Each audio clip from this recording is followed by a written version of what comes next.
Corona vaccine की mixed and match का झंझट खत्म। मिक्स्ड एंड मैच वैक्सीन से कोरोना से छुट्टी। कोवैक्सीन और कोविशील्ड के डोज की होगी मिक्सिंग। एक्सपर्ट पैनल ने ट्रायल को मंजूरी देने की सिफारिश की। अब आपको किसी एक वैक्सीन के लिए जगह जगह भटकना नहीं पड़ेगा। अगर कोवैक्सीन की पहली डोज लगवाई है और दूसरी डोज के लिए कोवैक्सीन नहीं मिल रही है तो कोई बात नहीं, कोवैक्सीन ना सही कोविशील्ड तो मिलेगी, कोविशील्ड ना सही कोवैक्सीन तो मिलेगी। कहने का मतलब यह है कि अब दूसरी डोज के लिए वही वैक्सीन लगवाना जरूरी नहीं है जिसकी पहली डोज लगवाई है। अब दूसरी डोज के लिए कोवैक्सीन और कोविशील्ड में से कोई भी वैक्सीन लगवाई जा सकेगी, क्योंकि भारत में भी मिक्स्ड एंड मैच वैक्सीन को लेकर जल्द ही ट्रायल शुरू होने वाला है। सूत्रों के मुताबिक central drug standard control organisation के एक्सपर्ट्स पैनल ने कोवैक्सीन और कोविशील्ड के डोज की मिक्सिंग को लेकर ट्रायल की मंजूरी देने की सिफारिश की है।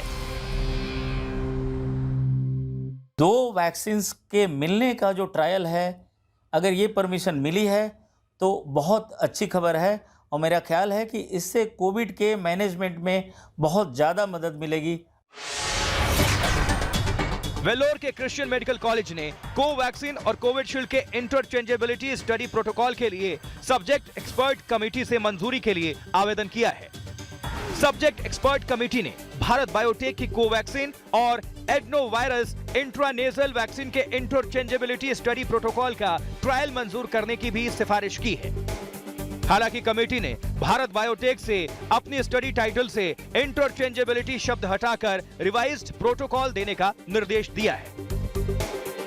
अगर मिक्स्ड एंड मैच का ये ट्रायल कामयाब रहा तो दोनों डोज अलग अलग वैक्सीन के ले सकते हैं।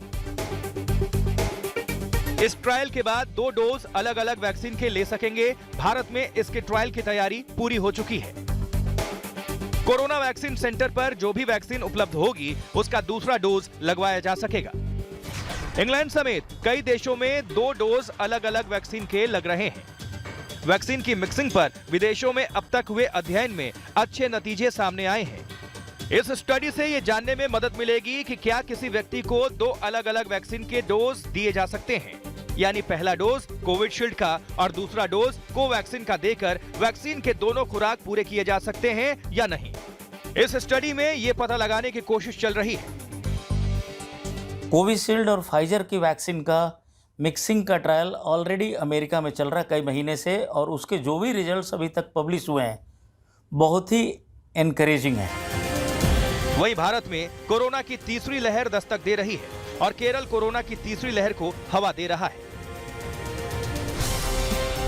लेकिन अगर कोरोना के नए वेरिएंट डेल्टा से बचना है तो वैक्सीन की डबल डोज लेना बहुत जरूरी है। वैक्सीन के डबल डोज लगाने पर डेल्टा वेरिएंट से इंफेक्शन का खतरा काफी कम हो जाता है।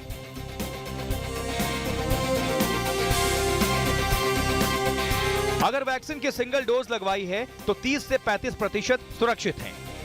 वहीं जिसने वैक्सीन की दोनों डोज ली है वो 80 से 95% सुरक्षित माना जा सकता है।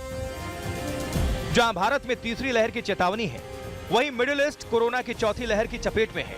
भारत में दूसरी लहर के लिए जिम्मेदार कोरोना का डेल्टा वेरिएंट अब मिडिल ईस्ट के देशों में कहर बरपा रहा है। वर्ल्ड हेल्थ ऑर्गेनाइजेशन के मुताबिक डेल्टा वेरिएंट की वजह से मिडिल ईस्ट के ज्यादातर देश चौथी लहर के कहर से कराह रहे हैं। हालांकि संक्रमितों और मौतों के आंकड़ों पर नजर डालें तो इनमें ज्यादातर लोग ऐसे हैं जिन्हें वैक्सीन की एक भी डोज नहीं लग पाई है। इन देशों में वैक्सीनेशन की दर कम होना भी कोरोना संक्रमण के फैलने की एक बड़ी वजह है। 2 महीने पहले के मुकाबले यहां पिछले महीने कोरोना के मामले 55% तक बढ़े हैं। वहीं मौतों की बात करें तो इसमें भी 15% की बढ़ोतरी दर्ज की गई है। इससे साफ अंदाजा लगाया जा सकता है कि वैक्सीन की दोनों डोज लेना कितना जरूरी है। मिडिल ईस्ट के देशों में ईरान और इराक में कोरोना का डेल्टा वेरिएंट डेथ का वारंट बन चुका है। मिडिल ईस्ट के 22 से 15 देशों में कोरोना के मामले काफी तेजी से बढ़ रहे हैं। ईरान में डेल्टा वेरिएंट के मरीजों की संख्या अब तक 33,817 हो गई है। वहीं इराक में 13,515, पाकिस्तान में 4,119, सऊदी अरब में 1,334, जॉर्डन में 1055 और कुवैत में 941 मामले सामने आए हैं। भारत में तीसरी लहर से इनकार बिल्कुल नहीं किया जा सकता, बल्कि ये उम्मीद की जा रही है कि अगस्त के आखिर तक तीसरी लहर की शुरुआत हो जाएगी। हालांकि ये पूरे देश में एक साथ नहीं आएगी, क्योंकि इतना बड़ा देश है। विश्व स्वास्थ्य संगठन की माने तो इन दिनों ईरान, इराक, ट्यूनीशिया और लीबिया में कोरोना सबसे ज्यादा कहर बरपा रहा है और पिछले कुछ हफ्तों में हॉस्पिटल में भर्ती होने वाले मरीजों की संख्या बढ़ी है।